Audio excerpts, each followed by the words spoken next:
Alors, c'est maintenant la partie interview de Max et Bruno. Et cette semaine, on a le privilège, la chance d'avoir un champion du monde, une vedette internationale, un gars de chez nous, un gars que ça fait très longtemps que je connais. Je te dirais 20 ans que j'ai rencontré pour la première fois. Georges Saint-Pierre est avec nous. Georges, comment ça va?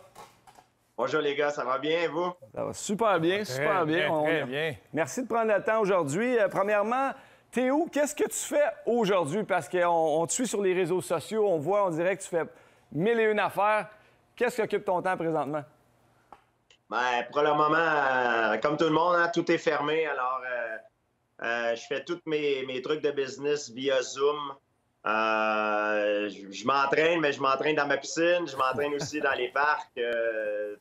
J'essaie de... En ce moment, je suis plus à la maison, là, tu sais, à la piscine. J'ai des instruments avec lesquels je travaille. Alors, ouais, c'est ça. J'essaie de garder la forme, de garder le moral comme tout le monde. Est-ce que c'est quelque chose, parce que tu parles d'entraînement, tu as pris ta retraite de la UFC, est-ce que c'est quelque chose que tu as tout le temps gardé? Est-ce que c'est une passion pour toi? Est-ce que tu t'entraînes avec un objectif présentement? Non, je m'entraîne seulement pour le plaisir. J'aime être en forme, j'aime les arts martiaux parce que pour moi, ça me donne de la confiance. Ça, c'est peut-être à cause de mon passé, mais ça fait partie de ma vie courante de tous les jours. Et on dit en anglais, on appelle ça un martial artist, un artiste d'arts martiaux. Ça se traduit pas très bien, mais quelqu'un qui est un artiste d'arts martiaux, c'est quelqu'un qui fait pas seulement de l'entraînement pour se préparer pour une compétition. Il fait ça pour lui-même, pour sa santé. Puis pour moi, c'est plus aussi, c'est pas seulement pour la santé physique, c'est aussi une thérapie pour moi. Alors, ça me fait sentir très bien dans ma peau. Certainement une drogue. Nous, tu veux pas, on est des anciens athlètes aussi. Moi, j'ai besoin de m'entraîner. Comme tu dis, dans ma journée, je m'entraîne pas. Ça va pas bien. J'ai vu cet hiver que tu faisais un entraînement spécial. Puis j'aimerais ça tout de suite booker ton temps pour l'année prochaine parce que j'ai beaucoup de déneigement chez nous. J'ai une grande cour. Puis je voyais quand tu faisais la gymnastique, je trouvais ça écœurant. Ça faisait vraiment partie de ton warm-up de déneiger le 400 mètres? En fait, non, parce que ce qu'on faisait, c'est que j'aime courir sur les pistes de course parce que quand je cours pas, je sprint. Mon entraînement est fait plus comme un sprinter parce que si je ferais juste courir, je pourrais faire du jogging dans la rue. Donc, j'ai besoin de la piste de course pour mesurer les distances. Je travaille beaucoup avec des 40 verges, des 100 mètres, des 200 mètres, 300 mètres et 400 mètres. Je cours jamais plus que 400 mètres. Je pense que j'ai jamais couru plus que 400 mètres dans toute ma vie. Alors, Ironman et tout ça, c'est pas fait pour moi, ces affaires-là. Fait que si quelqu'un arrive et il te vole un portefeuille, il y a 400 mètres. Il faut qu'il réussisse à passer 400 mètres, puis il est correct. Il y a 400 mètres, mais le 400 mètres, il va falloir qu'il court vite. Je cours assez vite pour le rattraper. Mais s'il passe à 400 mètres, d'après moi, il y a des bonnes chances de s'en sortir. Tu arrives avec un coup de pied en arrière de la tête. Aïe, aïe! C'est mieux de courir vite. Mais dans le fond, fait que là, Georges, l'entraînement fait partie de ta vie, de ton quotidien, de ta routine. Mais c'est quoi les autres projets? Qu'est-ce qu'il y a d'autre? C'est quoi Georges Saint-Pierre qui fait présentement? Une fois qu'il a fini son entraînement, tu as déblayé tout ça, tu as couru, tu as fait ton entraînement, les bains chauds, ton espèce de routine de santé physique. C'est quoi les projets là, depuis les combats puis la UFC? Je suis des cours de jeu aussi. Je suis des cours de acting pour les auditions, des cours pour la caméra, des cours pour le théâtre. Des cours d'anglais aussi pour nettoyer mon anglais, parce que mon anglais est pas mal... je parle anglais, mais je fais beaucoup d'erreurs quand je parle, puis j'ai un gros accent. Alors, je fais ça aussi parce que j'ai eu la chance de travailler dans un projet pour Disney qui s'appelle The Falcon and the Winter Soldier. C'est le faucon et le soldat d'hiver. Ça fait un peu bizarre quand on traduit ça, parce que ça marche pas vraiment, mais bon... j'ai joué dans cette série-là, puis en ce moment, c'est sur Disney. C'est une série qui a 6 épisodes. Puis ça m'a ouvert beaucoup d'opportunités dans le monde du cinéma. Puis le cinéma, c'est comme le sport, c'est quelque chose qui se pratique. Puis je suis conscient que là-dedans, même si athlétiquement, je suis capable de faire plusieurs cascades, pour le jeu, je dois recommencer à la ceinture blanche. Alors, il faut que je suive des cours pour me former. Puis ça fait 2 ans en ce moment que je suis des cours intensivement à chaque semaine. Là, c'est plus difficile parce que tous les endroits sont fermés, donc ça se fait par Zoom et par vidéo comme ça. Wow. Oui, bien pour dire pour les gens à la maison, là, si tu joues le rôle de Batroc de Leaper, est-ce que ça se traduit sûrement pas, hein? Bien, le Leaper, c'est celui qui saute haut. Mon personnage, c'est un mercenaire d'origine française. Il fait des arts martiaux, il est champion de savate. Puis il est champion aussi de powerlifting, d'haltérophilie. C'est pour ça qu'il saute très, très haut. Il n'a pas de super pouvoir, mais c'est quelqu'un qui, normalement, c'est un vilain. Il est plus avec les méchants qu'avec les gentils. Et il n'y a pas de code moral. Il fait tout ce qu'il fait, il le fait pour l'argent. C'est ça. En fait, je suis apparu dans Winter Soldier, le soldat d'hiver, quand j'ai un combat contre Captain America, puis je me suis fait battre, mais mon personnage n'était pas mort. Donc, ils m'ont fait revenir pour la série de Le Faucon et le soldat d'hiver. Et là, je reviens, mais je reviens plus fort. Ils m'ont donné plus de temps à l'écran, puis ils ont fait en sorte que mon personnage est plus puissant. Ça veut dire que Batroc, il s'est amélioré depuis sa dernière sortie contre Captain America. Il est rendu plus fort qu'il était. Comme toi, avec l'entraînement, il s'est développé encore plus. OK, mais là-dedans, parce qu'on entend des fois parler les acteurs, quand ils veulent entrer dans un rôle, à quel point ils essaient là, de se fondre là-dedans, de se mettre dans les souliers.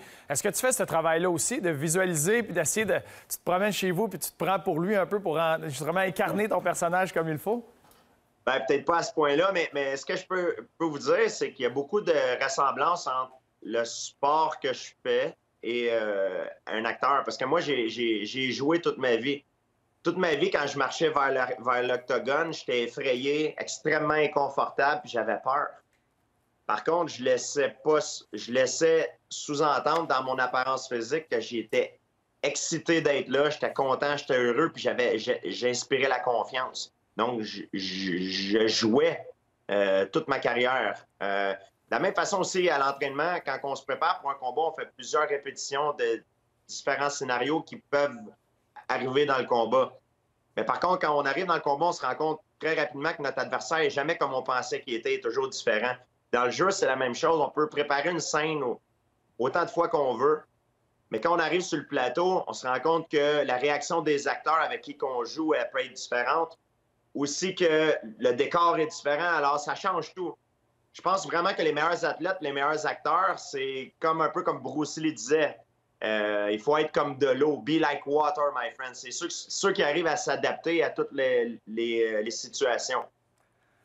C'est tellement intéressant. J'ai regardé hier soir sur YouTube une scène de combat avec Jean-Claude Van Damme. Je pense qu'il est un de tes idoles. Tu as eu la chance de faire ça, c'était écœurant, mais j'ai pas été la trouver dans la bonne langue, donc je pense que c'était en espagnol. Là, je comprenais pas, j'aimais pas ça.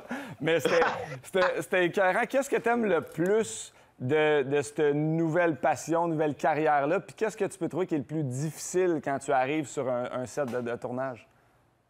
En fait, oui, j'avais fait des petits jobs comme ça auparavant, mais j'étais trop occupé à compétitionner au UFC. Alors, je suivais pas de cours. Je faisais ça vraiment parce que ça me faisait plaisir de le faire, puis il y avait beaucoup d'argent à prendre. J'ai eu la chance aussi de me faire battre par Jean-Claude Van Damme, Steven Seagal. Alors, c'est quelque chose qu'à 70 ans, je vais pouvoir regarder puis dire aux gens, « Hey, j'ai joué dans un film avec Jean-Claude Van Damme puis Steven Seagal. » Ça va être vraiment, pour moi, c'est vraiment une fierté. Par contre, ça fait 2 ans maintenant que je suis des cours, donc tous les projets que je fais maintenant, c'est vraiment, je me force parce que c'est comme un peu, si tu performes pas bien, ça peut être une tâche sur ta fiche, un peu comme un combattant qui a une défaite. Alors pour moi maintenant, c'est vraiment quelque chose que je prends très au sérieux, je prends beaucoup de cours et à partir de maintenant, les projets dans lesquels que les gens vont voir, c'est des projets que j'ai travaillé, puis je me suis donné cœur et âme. Les autres choses que j'ai faites auparavant, je les ai faites, mais je n'étais pas bien préparé. Puis je le faisais plus parce que ça me faisait plaisir, puis c'était un petit rôle comme ça. C'était un film de série B qu'on appelle. Par contre, là, maintenant, les nouvelles choses, ça va être différent. Puis c'est vraiment excitant pour moi. C'est un nouveau challenge. Puis c'est comme un retour à zéro parce qu'il faut que je recommence, si je fais une analogie, il faut que je recommence ceinture blanche. Puis que je remonte les échelons puis pour arriver à ceinture noire un jour. Mais est-ce que c'est en train de nourrir tes ambitions, de dire, OK, là je me prépare, je fais ces cours-là, là, je suis capable d'augmenter la qualité, là, les projets, les opportunités se présentent. Est-ce que tu veux grimper dans cette échelle-là le plus haut possible? Puis est-ce que tu te vois déjà... Est-ce qu'il y a déjà des objectifs pour toi, là, lointains, de je vais produire mes choses, je vais faire quelque chose, je vais créer quelque chose là-dedans? C'est comme dans le sport, tu peux pas mettre un jeune hockeyeur directement dans la Ligue nationale parce qu'il va briser. C'est un peu la même chose en acting. Je commence à prendre des petits rôles, j'ai fait des petits caméos. Après ça, je vais prendre des rôles qui me donnent plus de temps à l'écran, puis tranquillement, pas vite, bien, je vais augmenter les responsabilités que je vais avoir. C'est comme ça que ça fonctionne. C'est sûr que je pourrais arriver puis prendre un rôle principal, mais je ne sais pas si je serais capable de prendre ça sur mes épaules parce que j'ai peut-être pas l'expérience requise pour le faire. Alors pour moi, c'est important d'écouter les conseils de mes agents, d'y aller étape par étape. Puis je suis pas pressé. Écoute, j'ai la santé, je le fais pour le plaisir, je manque pas d'argent. C'est vraiment un nouveau challenge pour moi, puis je m'amuse beaucoup à faire ça en ce moment. C'est très cool. Écoute, pour les gens à la maison, ceux qui n'ont pas écouté ou regardé l'entrevue de Georges avec Joe Rogan, je suis un big fan de lui, puis c'était écœurant. Georges, votre entrevue était super intéressante. C'est facile à retrouver dans Spotify, là, dans les podcasts les plus populaires, juste en dessous de Max et Bruno. Ouais. C'est souvent Joe Rogan. C'est ça. Puis de là, ils peuvent l'écouter. Elle est écœurante. Ouais. Je pense que tu passes 2 jours là, à jaser avec Joe Rogan, mais elle est écœurante. Oui, puis Bruno, en fait, aujourd'hui, pour sa préparation d'entrevue, il a juste comme copié toutes les questions à Joe. Ouais. Fait qu'on s'en va là. Mais... On va faire ça en 5 heures. Non, sérieusement, écoute, moi, ça fait 2 ans que j'ai arrêté d'être un joueur de hockey. Bruno, ça fait 3-4 ans. Toi, ça fait 3-4 ans aussi depuis ton dernier combat. Il est un petit peu agacé avec... puis tout le monde veut savoir, là, est-ce que Georges va revenir? Khabib, tu disais que quand tu t'entraînais avec Freddie Roach, dernièrement, si Dana White arrivait exactement au bon moment, tu étais sans pas, puis tu te battais, bien là, tu dirais oui. Aujourd'hui, là, admettons, on n'a pas le choix de poser la question, est-ce qu'il y a une chance? Si oui, à combien de pourcents? Non, il n'y a pas vraiment de chance. Je faisais des blagues parce que je disais à Joe Rogan que la meilleure façon de me faire signer un contrat, c'est s'il arrive en 2 rounds d'entraînement, parce que quand je m'entraîne, je ressens la confiance. Quand on s'entraîne en sport de combat, on peut dire on joue au hockey, on joue au baseball, mais on ne joue pas à se battre. Puis ça nous transforme en un personnage différent. Ça nous change vraiment au niveau psychologique. Parce que dans la vie de tous les jours, je suis quelqu'un de gentil et tout, mais quand que je mets les gants puis je commence à pratiquer des arts martiaux, le but, c'est comment tu peux arriver à gagner un combat. Donc tu es obligé de passer en faisant mal à ton adversaire. Puis ça t'amène à devenir quelqu'un de différent que je ne suis pas nécessairement dans la vie de tous les jours parce que j'aime pas vraiment me battre. Donc, c'est pour ça que je faisais allusion à que si Dana White voulait que je retourne me battre, il y avait juste à se cacher puis attendre entre 2 rounds d'arriver avec le contrat puis je le signerais directement. Mais en fait, Khabib, le combat avec Khabib, on a essayé de le faire avant quand j'avais pris ma retraite. Puis le UFC a été clair, il voulait rien savoir. Khabib voulait le faire, je voulais le faire, mais l'UFC avait d'autres plans pour Khabib. Puis malheureusement, ça s'est pas produit. Et là, maintenant, je vais avoir 40 ans bientôt. C'est pas... j'ai tourné la page. J'attends plus après ces opportunités-là. Je peux pas me tourner les doigts, rien faire. J'ai d'autres choses, j'ai d'autres projets. Alors, la vie, elle continue pour moi. Bien, justement, c'est le fun de voir, tu as plein d'autres projets, puis tu parles avec la même passion de ces autres projets-là, puis ça, je trouve ça phénoménal. Et, tu sais, comme joueur, là, quand on a pris notre retraite, je suis sûr que c'est la même chose pour toi. Il y a un certain deuil à faire, puis on le fait tous différemment. Il y en a pour qui c'est plus difficile, c'est plus long. Il y en a pour qui c'est un peu plus facile. Justement, de te retrouver quelque chose, d'avoir quelque chose devant toi, ça peut aider. Est-ce que pour toi, quand tu as pris ta retraite, le dernier coup, est-ce que tu étais déjà en processus de deuil ou ça s'est fait plus tard, ce deuil-là, de dire, OK, gars, je ne remonterai plus jamais dans l'octogone? Non, je n'étais pas en deuil. Je voulais faire un dernier combat. C'était contre Michael Bisping parce que je voulais finir bien ma carrière. J'avais pas bien fini la fois d'avant, puis c'était un peu contre... C'était un peu... J'étais pas heureux mentalement de la façon que j'avais fini contre Johnny Hendricks parce que j'avais l'impression que j'avais laissé j'avais laissé plusieurs points d'interrogation. Par contre, j'ai fait le deuil en ce moment, puis je suis très heureux. Je suis très heureux avec la fin que j'ai eue. Puis, ouais, c'est ça. J'ai pas de regrets. Mais la chose, je pense, qui est importante pour un athlète quand on prend la retraite, parce que durant notre carrière, on vit tellement des émotions intenses. Il faut se trouver un autre objectif. Il ne faut pas être satisfait dans la vie. Quand on est satisfait, je pense que c'est la fin, puis c'est là qu'on peut tomber en dépression et être malheureux. Je pense qu'il faut toujours avoir un objectif en tête. Le danger, c'est pas de mettre ses objectifs trop hauts puis de jamais les atteindre, c'est de mettre les objectifs trop bas, de les atteindre, puis après d'être satisfait puis de ne plus avoir rien à faire. Pour moi, c'est ça. Donc, pour moi, c'est important de toujours avoir un objectif puis de travailler pour l'atteindre. C'est de la façon que je travaille dans la vie, puis c'est ce qui me reste motivé à vivre, en fait.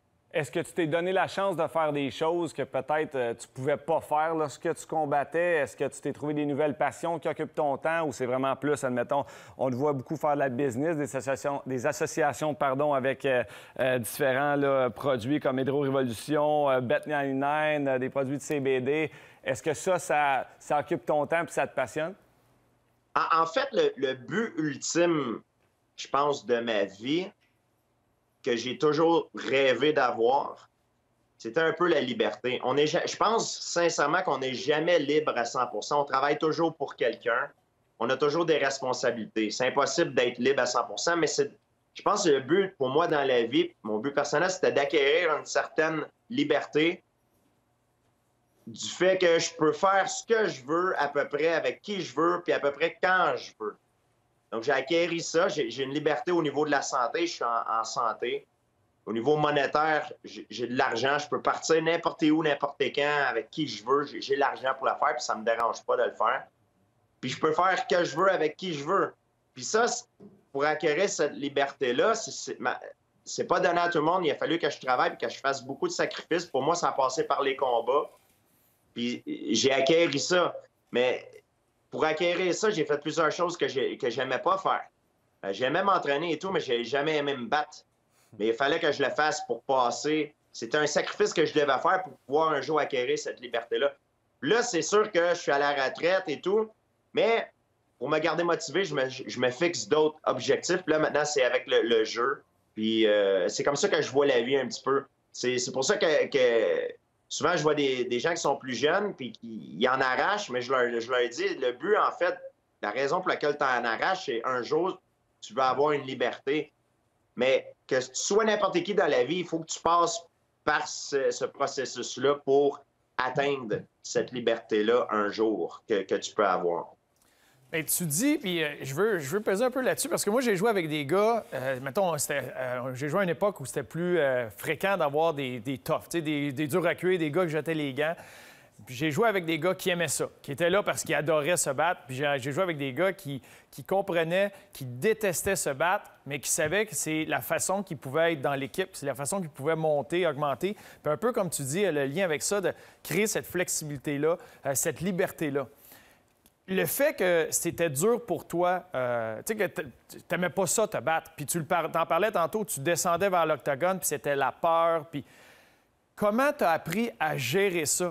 Parce que ça prend, il faut une bonne gestion de ça pour justement te motiver puis continuer. Puis tu n'en as pas fait 3 combats, là, tu en as fait plusieurs. Tu es celui qui a défendu son titre le plus souvent, puis tu as eu des gros combats. Parle-moi de cette gestion interne de la peur, quand tu t'en vas vers un combat, de dire, OK, gars, ça en vaut la peine, puis comment moi je vais apprendre à vivre avec. La peur, c'est normal. Si tu as peur, c'est parce que tu es quelqu'un qui a une fierté. Puis moi, j'ai beaucoup de fierté. Je suis quelqu'un de très fier. Que tu sois un joueur de hockey, un combattant. Pour être un combattant, j'avais peur, pas nécessairement de me faire blesser gravement, mais j'avais peur de mal performer, de me faire humilier. C'est la même chose, j'imagine, pour un joueur de hockey. Tu veux pas te faire humilier, tu ne veux pas mal livrer la performance. Tu veux faire ta job. Tu veux pas qu'on te pointe du doigt et dire hey, c'est à cause de lui qu'on a perdu.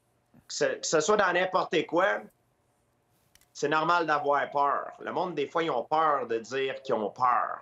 Moi, j'ai pas peur d'avouer que j'ai peur. Le psychologue en anglais, souvent, quand je demandais de l'aide pour des psychologues, il me disait « Ah, arrêtez de dire que t'as peur, t'es excité. » En anglais, il dit « You're excited. » Ça s'applique pas pour moi.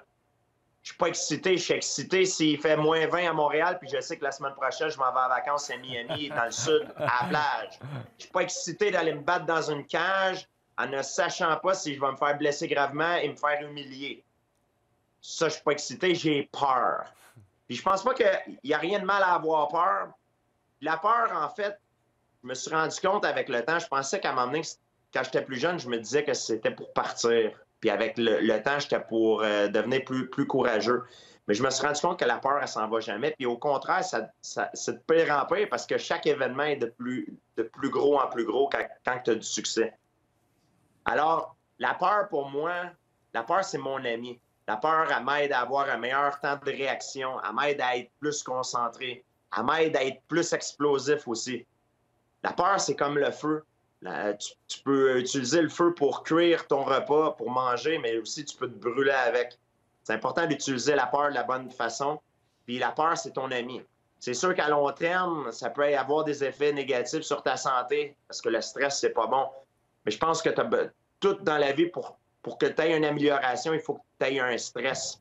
Puis la peur, il faut réaliser ça, que c'est quelque chose qui peut être notre ami, c'est pas nécessairement quelque chose de négatif, c'est quelque chose de très positif. Wow, c'est très bon pour les jeunes qui nous écoutent à la maison, là. J'aimerais savoir, parce que tu as l'air d'un gars extrêmement profond, qui te connaît toi-même très bien. C'est sûr que tu as appris beaucoup par les expériences que tu as vécues, mais aussi, y a-tu tu parlais de psychologue, oui. Tu parlais de neurosciences dans ton entrevue avec aussi Joe Rogan. La science là-dedans s'en va où, tu penses, pour gérer ça? Mais toi, tu as appris à gérer ces émotions comment? Là, tu le dis, OK, bien la peur, ça m'aide comme ça. Il y a un processus, une courbe d'évolution. Qu'est-ce qui t'a aidé à mieux te connaître puis à devenir qui tu es présentement? Bien, je pense que il faut apprendre à se connaître. Puis souvent, ce que je dis aux jeunes en relation avec ça, le sport, c'est sûr qu'on peut échouer dans la vie. Moi, j'ai échoué plein de fois dans la vie. Mais l'important, c'est de se relever, puis de réessayer encore, puis de s'améliorer.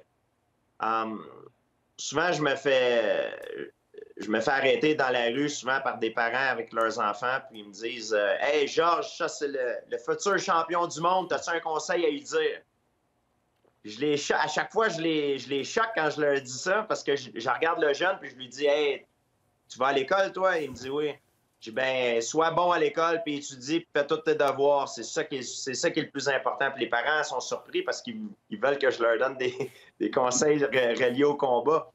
Mais ce que je peux dire aux jeunes, c'est que oui, l'entraînement, c'est bon, mais mettez pas toutes vos œufs dans le même panier. Gardez-vous une porte de sortie. Allez aux études, restez aux études. C'est normal, quand on est aux études, des fois, on n'est pas motivé. Puis moi, j'étais pareil parce que je savais pas dans quoi aller, dans quoi m'aligner. Je me connais. On n'est pas la même personne à 15 ans qu'on l'est à 20 ans, puis à 25 ans, puis à 30 ans, parce qu'on change en tant qu'homme. Par contre, si vous mettez toutes vos œuvres dans le même panier, puis vous vous concentrez seulement à être un combattant, ou même à faire au hockey, au baseball, au basketball, si vous n'avez pas d'études, puis là, vous arrivez à 30 ans, puis vous vous rendez compte que votre carrière va nulle part, il est trop tard. Vous n'avez rien sur quoi vous pouvez retomber pour vous reprendre.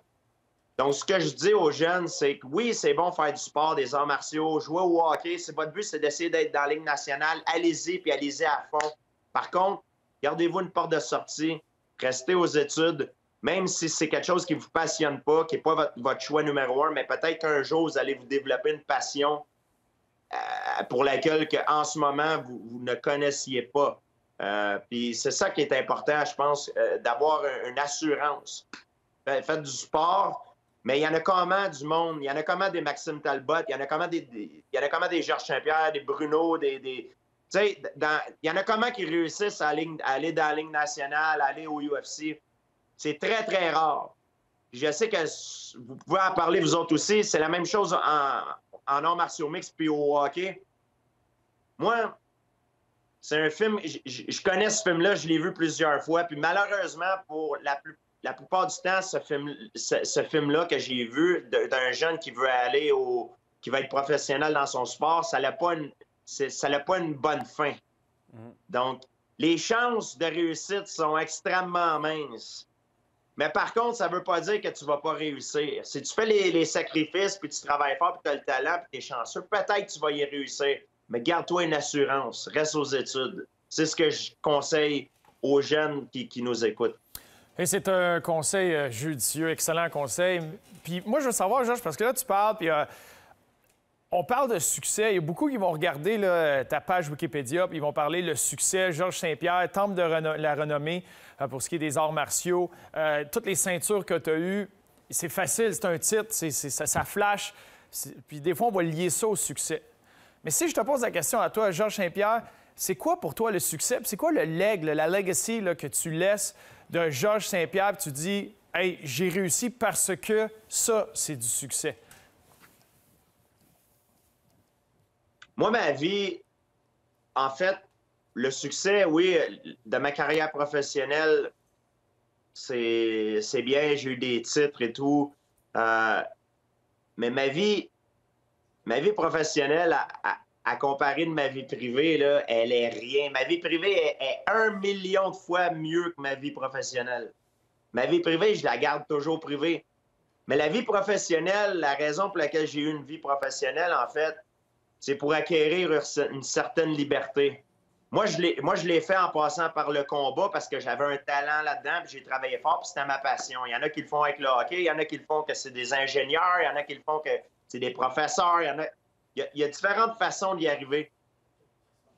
Moi, je l'ai fait, puis j'ai acquis une certaine liberté, puis là, j'adore ma vie. Je récolte ce que j'ai semé toute ma vie en ce moment, puis je me considère extrêmement chanceux.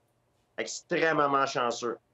Mais il faut savoir faire le bon choix dans la vie. Tu sais, des fois, il y en a qui vont frapper un mur, puis peut-être que le choix qu'ils ont pris, c'est pas le bon choix.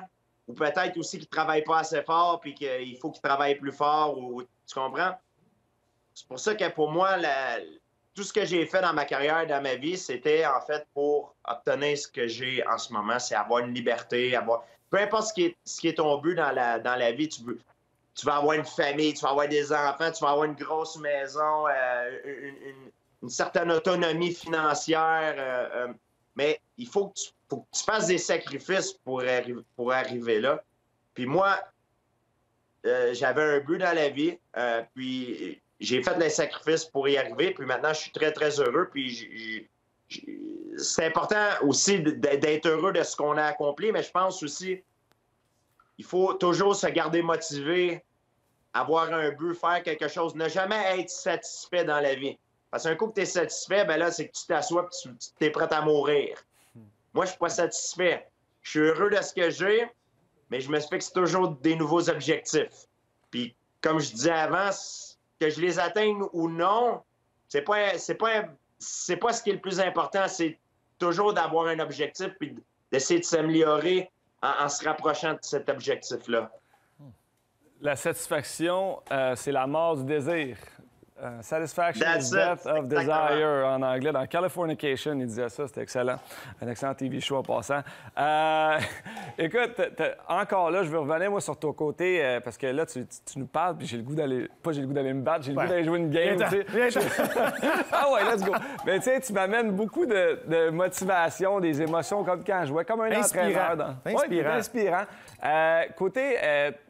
T'as un côté spirituel, Georges. Tu sais, moi, je suis beaucoup dans la méditation, dans respiration, tout ça. Est-ce que ça fait partie de ton régiment admettons, qu'est-ce que tu fais dans ta journée? Moi, ce que j'aime faire, j'ai un bain de glace. Je fais beaucoup d'expositions à l'eau glacée. Le monde qui me connaît, il pense que je suis complètement cinglé. Mais je crois sincèrement que ça aide à rendre mon système immunitaire plus fort. Ça m'aide aussi avec l'inflammation de mes articulations, ma récupération. Ça m'aide aussi au niveau thérapeutique pour me sentir bien dans ma peau parce que le fait que quand je me plonge dans mon bain de glace, je ressens un inconfort extrême. C'est extrêmement inconfortable. Quand tu arrives à te concentrer et à respirer par le nez dans cette zone d'inconfort, ça arrive à un certain point à devenir normal. Donc, l'inconfort devient normal. Et quand tu finis ton bain de glace et que tu sors, tu ressens un plaisir au niveau du physique. C'est comme si le plaisir vient du fait que tu t'es mis dans une position inconfortable. Et ça joue beaucoup sur les émotions et le bien-être au niveau psychologique pour moi. C'est la meilleure façon que je peux le décrire. C'est de se mettre dans une zone d'inconfort et après ça, quand on y sort, là, on réalise à quel point qu'on est bien dans la vie. Parce que des fois, on réalise pas, on respire de l'air, on mange. La même chose quand je fais des jeûnes. Quand je fais des jeûnes des fois de 3 jours. Mon premier repas que je prends après mon jeûne, là, je l'apprécie, puis il goûte vraiment bon. Mon repas est meilleur que celui de tous les autres autour de la table qui mangent en même temps que moi, parce que moi, j'ai jeûné pendant 3 jours. Donc, c'est un peu le même principe. C'est pour apprécier ce que j'ai, je me mets dans une zone d'inconfort. Comme ça, je réalise à quel point je suis heureux puis que je suis bien dans ma peau.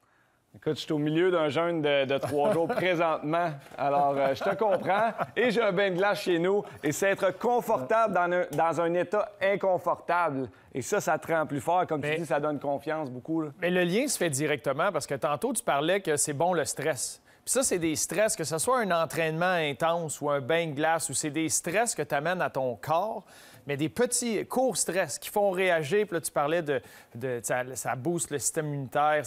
Ta réponse à ça, après ça, devient que tu apprécies après. Mais c'est des petits stress qui fait que le corps a réagi positivement.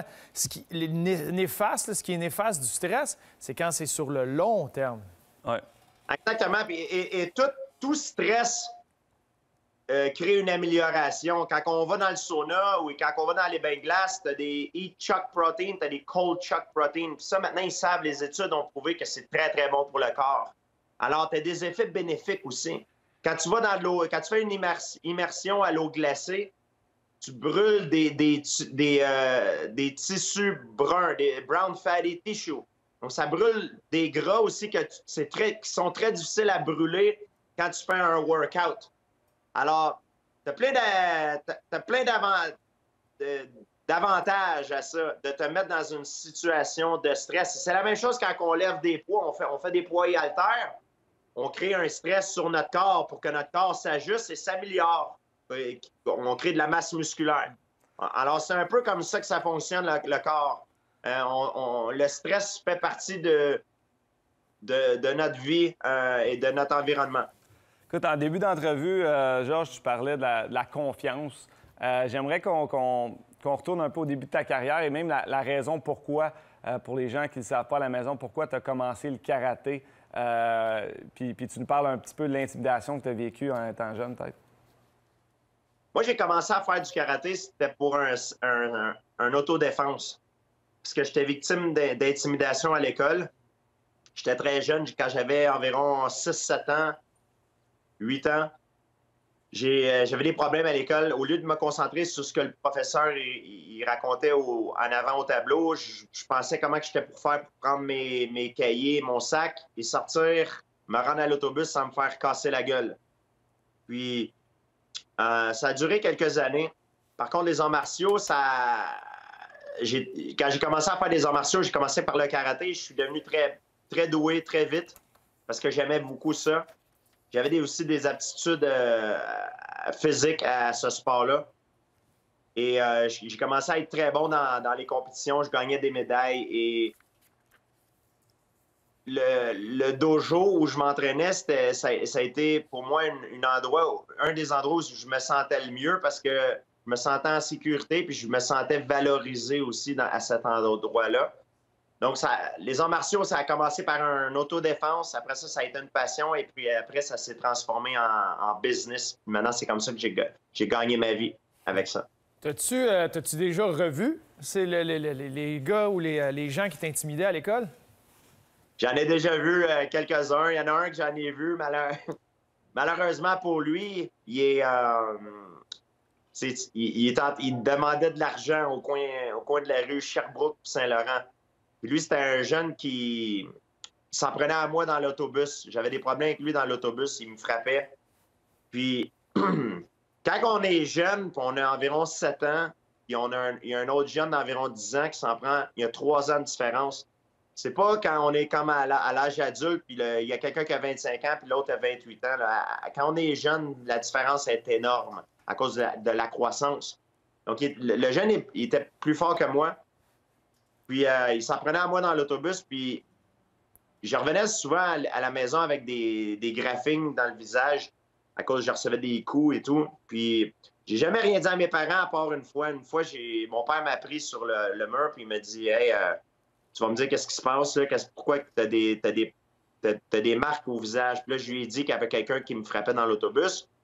Moi, je viens d'un petit village de Saint-Isidore, donc tout le monde se connaît. Ça a été facile pour mon père de retracer c'était qui le petit garçon. Puis qu'est-ce qu'il a fait, c'est qu'il est allé voir il est allé cogner à la porte où le petit garçon il vivait. Puis il a parlé à son père. Il a dit pouvez-vous dire à votre garçon d'arrêter de faire mal à mon enfant parce qu'il faut qu'il se concentre sur l'école. Ça, il est revenu. Puis quand il est revenu, il m'a dit que quand il est allé voir le papa de l'autre petit garçon, il semblait dire que ça sentait beaucoup l'alcool, que ce petit garçon-là, il vit seulement avec son père. Puis je me suis rendu compte aussi que probablement, la façon que ce garçon-là a appris à communiquer, c'était probablement avec les coups parce qu'il se faisait probablement battre par son père parce qu'il y avait aussi des marques. Quand il arrivait à l'école, il y avait souvent des marques au visage et tout. Donc, moi, j'étais juste un dommage collatéral. Et ça m'a fait comprendre bien des choses. Et puis, bon, j'avance dans le temps. Plusieurs années après, je conduisais ma voiture sur boulevard Saint-Laurent, puis j'ai vu cet homme-là. Puis il m'a demandé de l'argent. Puis quand il m'a demandé de l'argent, je l'ai regardé, puis j'ai vu dans ses yeux qu'il m'a reconnu. Il a comme eu peur, parce qu'il m'a sûrement vu à la télé. J'ai garé mon véhicule sur le côté, puis je voyais que dans son langage corporel, là, il avait peur. Là, j'ai dit, écoute, je suis pas là pour te faire mal. Il dit, qu'est-ce que tu fais là? Là, il m'a dit, hey, il dit, ça va pas bien, Georges. J'ai des problèmes. J'ai dit, OK, c'est correct. J'ai dit, mais moi, quand j'étais jeune, c'était toi qui étais le gars le plus cool de l'école. On voulait tous être comme toi. Là, regarde, t'es dans la rue en train de mendier comme ça. Il dit, t'as pas honte? Tu sais, t'as tellement de potentiel, tu pourrais faire n'importe quoi que tu veux. Il dit, ouais, mais les choses vont pas bien. Là, j'ai donné le reste d'argent que j'avais dans mon portefeuille. Il dit, c'est correct, mais je veux plus te voir. Je veux plus jamais te voir ici, sinon ça va aller mal. Là. Tu vas te trouver un travail, fais quelque chose de ta vie, tu sais. T'as pas d'excuses. Je suis parti. Puis ce gars-là, quelques mois après, il est venu cogner chez mes parents. Parce que je viens d'un village où tout le monde se connaît.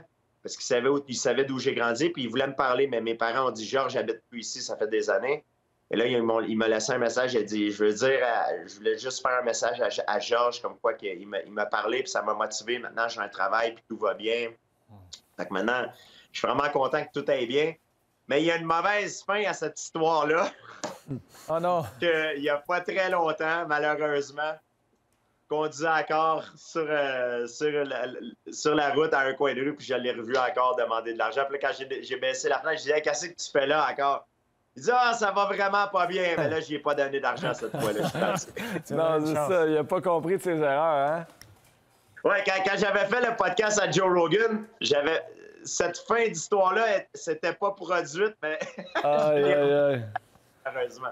Ah non, non. Écoute, Georges, on sait que on est deux anciens joueurs de hockey. On sait que tu es un fan de hockey. Tu parlais de Wayne Gretzky comme étant de GOAT. C'est quoi ta relation avec le hockey présentement? Tu regardes tous les matchs des Canadiens? C'est qui ton équipe préférée? Est-ce que tu suis le Canadien cette année? J'ai pas vraiment suivi à cause de la pandémie. Et je suis plus le hockey quand c'est les séries éliminatoires. je suivais beaucoup plus avant, quand j'étais plus jeune, Wayne Gretzky, Esa Tikkanen, Jari Kurri, Grant Fuhr. C'était vraiment les années que je suivais beaucoup plus le hockey. J'ai suivi aussi par après quand c'était Mark Messier était là, puis qu'il a amené la Coupe Stanley aux Oilers d'Edmonton. J'ai toujours été un fan des Oilers d'Edmonton. J'aime aussi le Canadien, bien sûr, parce que ça marche, ça fait tourner l'économie, surtout quand il y a les séries éliminatoires et tout ça. Mais ça fait, à cause j'ai été tellement occupé durant les dernières années, j'ai pas eu le temps vraiment de suivre ça. Mais j'aime bien aller voir un match quand j'ai la chance. Un match de hockey à Montréal, où je suis allé aussi la dernière fois, j'étais au Madison Square Garden, puis j'ai rencontré Mark Messier en personne. Il était vraiment super gentil. Puis j'aime aller, mais je dois dire quelque chose, c'est que voir un match de hockey à Montréal, puis de voir un match de hockey, par exemple, n'importe où, ailleurs, dans d'autres pays, dans d'autres pays, il y a seulement les États-Unis, c'est pas pareil. À Montréal, c'est vraiment spécial. L'atmosphère, l'ambiance qu'on a ici, c'est vraiment quelque chose d'unique. Ouais. Est-ce que c'est comparable aussi quand tu te battais? Parce que tu t'es battu à Montréal quelques fois. Est-ce que tu sentais ça différemment? Parce qu'il y avait des grosses venues que tu as faites à Vegas, etc. Mais quand tu venais de te battre à Montréal, cette ambiance-là, est-ce que ça peut... c'est réciproque au sport de combat? La foule la plus bruyante que j'ai vue de ma vie, c'était à Montréal quand je me suis battu contre Matt Serra pour mon match revanche. C'était la foule la plus bruyante que j'ai vue de ma vie. C'était incroyable. Puis même, d'ailleurs, j'ai parlé avec Matt Serra il n'y a pas très longtemps, puis c'est ce qu'il m'a dit aussi. Il dit Georges, j'ai jamais vu ça de ma vie. Même moi, c'est comme quand tu es dans une discothèque puis tu es à côté d'un speaker, là, tu sens les vibrations, mais je chantais ça sur chaque centimètre de mon corps. C'était absolument incroyable.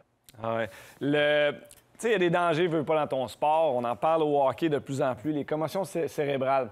Dans l'UFC, comment ils gèrent ça? Est-ce qu'il y a un programme pour les anciens athlètes? Est-ce que tu en as fait beaucoup? Est-ce que ça te fait peur un peu pour le futur? En fait, avant que je fasse mon retour contre Michael Bisping, j'avais fait un examen avec Dr. Cantu à Boston, qui est un spécialiste. C'est lui qui travaille avec les joueurs de la NFL, les joueurs de football qui ont des problèmes avec les commotions cérébrales. Puis, avec son examen, il m'a dit, Georges, il n'y a rien qui m'indique en ce moment que tu vas avoir des problèmes. Par contre, la technologie, aujourd'hui, n'est pas capable de prévoir avec exactitude à savoir si un athlète va avoir des problèmes dans le futur. Alors, moi, ça me fait pas peur. Moi, surtout, ce qui me faisait peur dans mon sport, c'était le stress. Parce que c'est ce qui allait me chercher le plus. Et j'ai toujours été intelligent à l'entraînement, même dans mes combats. Je suis pas quelqu'un qui a fait... J'ai eu des combats difficiles, mais je suis pas quelqu'un qui a fait des guerres toute ma vie. Il y en a qui font des guerres non seulement dans les combats, mais ils le font aussi à l'entraînement. Puis ça, c'est encore pire, parce qu'à le combat, tu vas en avoir peut-être 2-3 par année, mais l'entraînement, tu le fais à chaque jour. Et j'ai vu beaucoup d'athlètes, malheureusement, laisser leur carrière dans le gym, puis vraiment se tuer dans le gym, malheureusement, si je peux utiliser l'expression. Est-ce que, dans ce moment-là, est-ce que c'était très important pour toi de bien t'encadrer pour ça? Parce que j'imagine que tu es un jeune loup au début qui a du talent. Bien, ils vont te charrier à gauche puis à droite, vont essayer de t'amener, puis là, tu vas rencontrer d'autres qui font ça d'une certaine manière, puis là, tu vas rentrer dans ces entraînements-là, puis là, que ça devient rough. Est-ce que ça a été important pour toi de t'entourer rapidement de bonnes personnes intelligentes pour justement préserver puis t'aider à avoir une longue carrière? J'ai eu la chance d'avoir des mentors exceptionnels dans ma vie, puis des gens qui m'ont enseigné vraiment d'une façon intelligente. Et, tu sais, c'est bon d'être tough dans la vie, mais tu veux pas utiliser ton toughness tout le long de ta carrière. Tu peux l'utiliser des fois quand le combat est serré, puis ça te prend ça pour réussir, mais tu veux pas utiliser ça. Tu veux pas gagner tes combats à cause que t'es tough. Parce que tu prends beaucoup de dommages en étant tough. C'est pas quelque chose que je recommande aux jeunes. C'est la même chose au hockey, au baseball, au baseball, peut-être pas au baseball, mais au football, les sports de contact. C'est mieux d'être intelligent, puis de ne pas te faire frapper, puis de prendre le moins de dommages possible.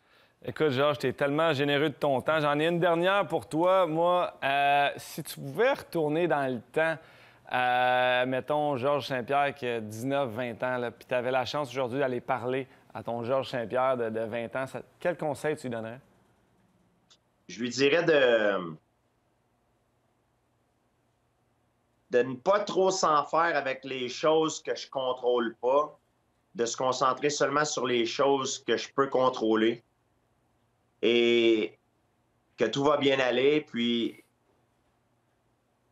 j'ai l'impression aussi que j'ai fait trop de volume d'entraînement dans ma carrière.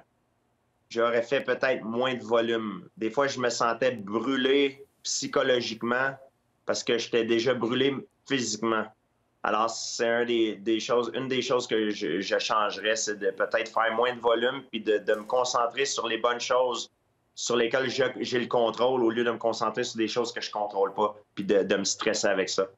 Wow, Georges, cette entrevue-là est remplie de sagesse. Il va falloir absorber le tout. Merci beaucoup de ta générosité. C'était exceptionnel. Bonne chance. J'ai hâte de te voir à gros écran, mais qu'on puisse retourner dans un cinéma avec un popcorn, te voir être le méchant dans ces films-là. Merci beaucoup, les gars. Faites attention à vous. Super gentil. Merci Salut, beaucoup. merci beaucoup. Oh, wow. Quelle légende.